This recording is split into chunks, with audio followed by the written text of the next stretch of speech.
Hello, ladies and gentlemen. Today's game is between Maurice Ashley with the white pieces, rated 2460 at the time.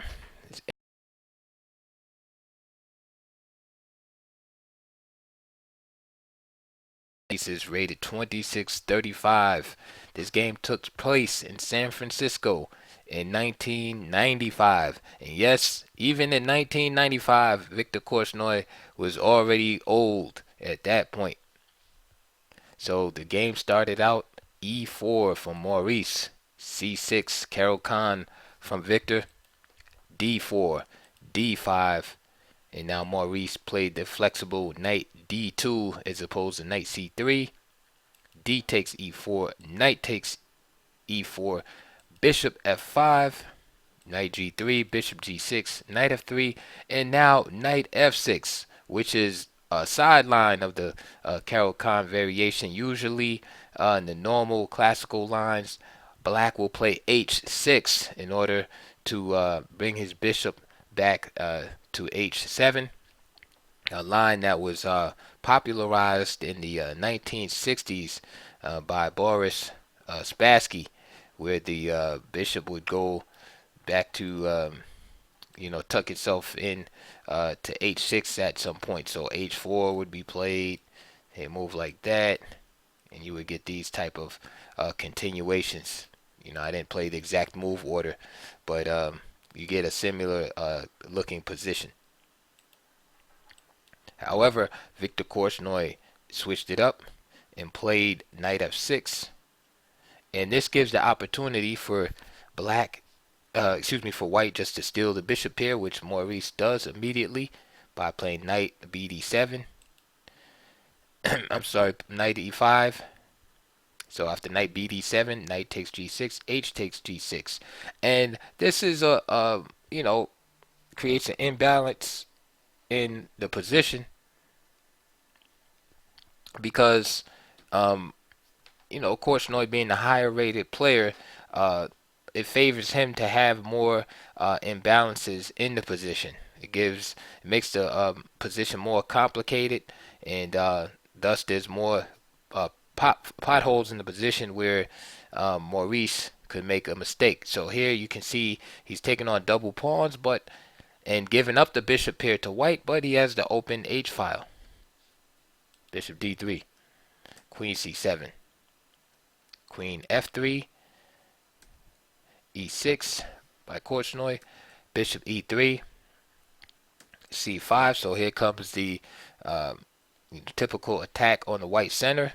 Caro-Kann, D takes C5, Bishop takes C5, Bishop takes, Knight takes, and Maurice doesn't want to lose the bishop here, so he plays Bishop B5.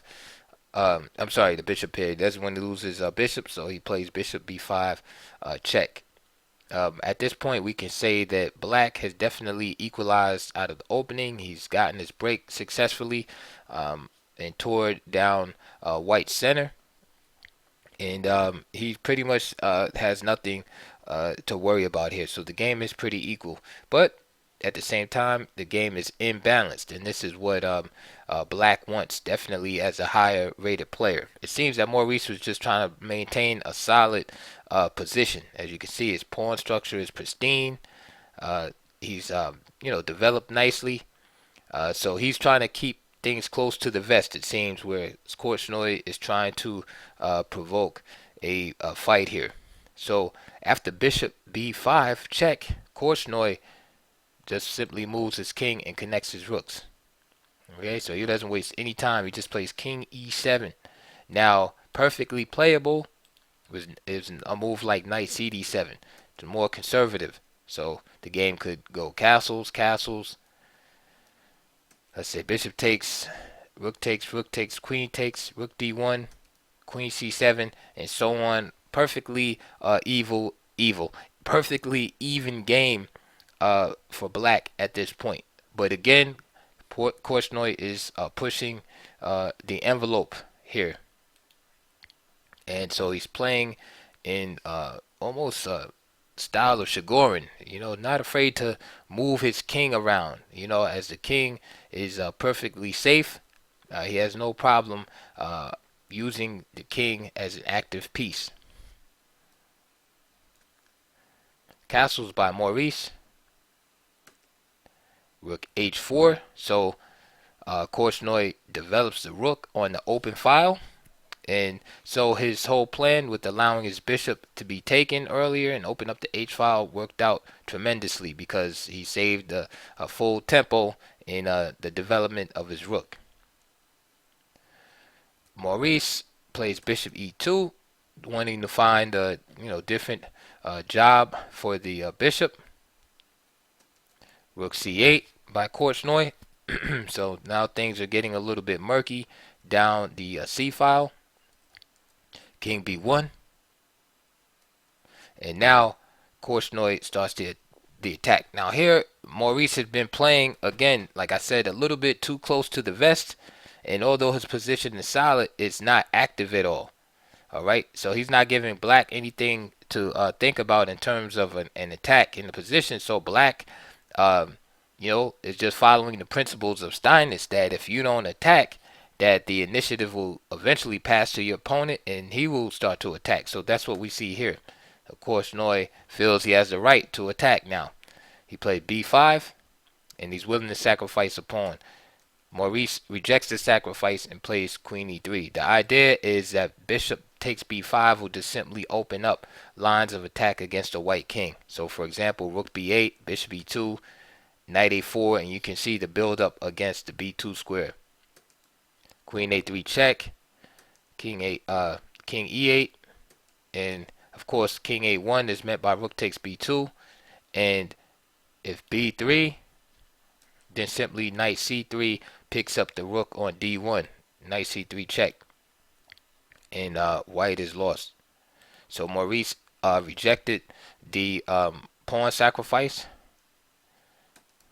and now Korchnoi just continued the advance with b4.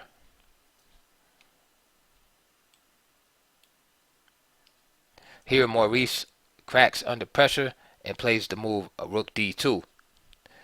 More accurate was bishop f3, keeping an eye on the center squares. Notice black's piece configuration, right? That he has great influence over the center still, even though his pawns aren't directly placed in the center. Notice the influence of the knight on c5 on e4, the knight on f6 on e4, and also the rook influence on e4.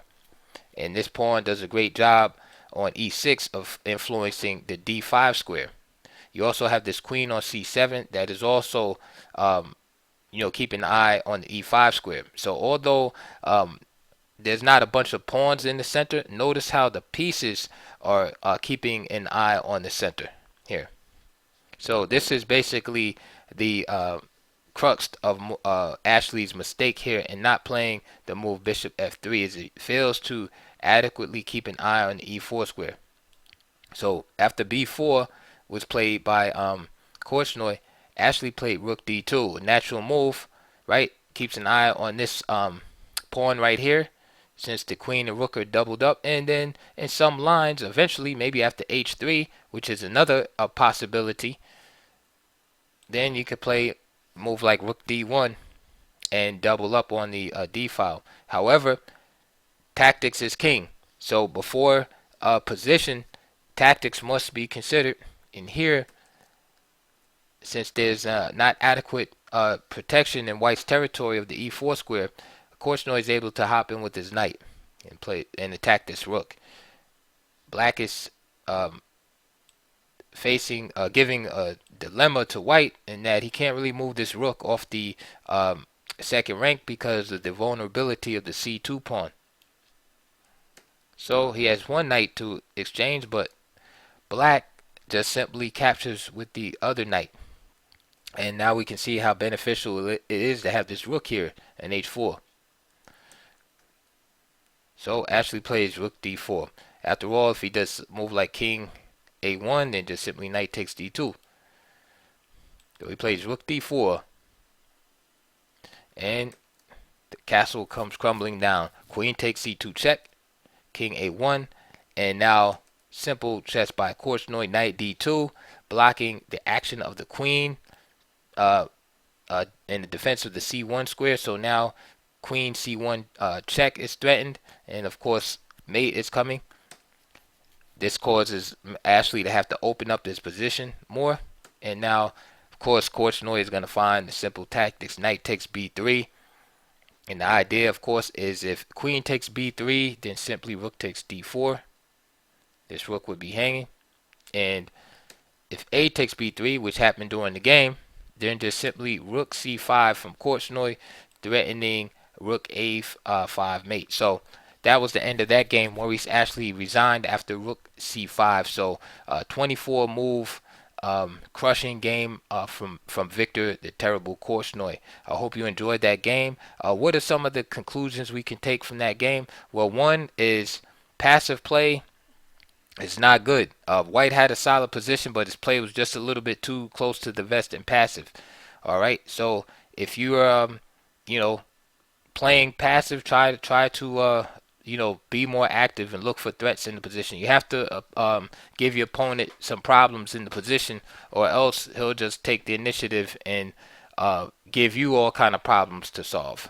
Second thing that you can take from this game is notice that although there weren't any pawns in the center, that still there was an important battle for the center taking place.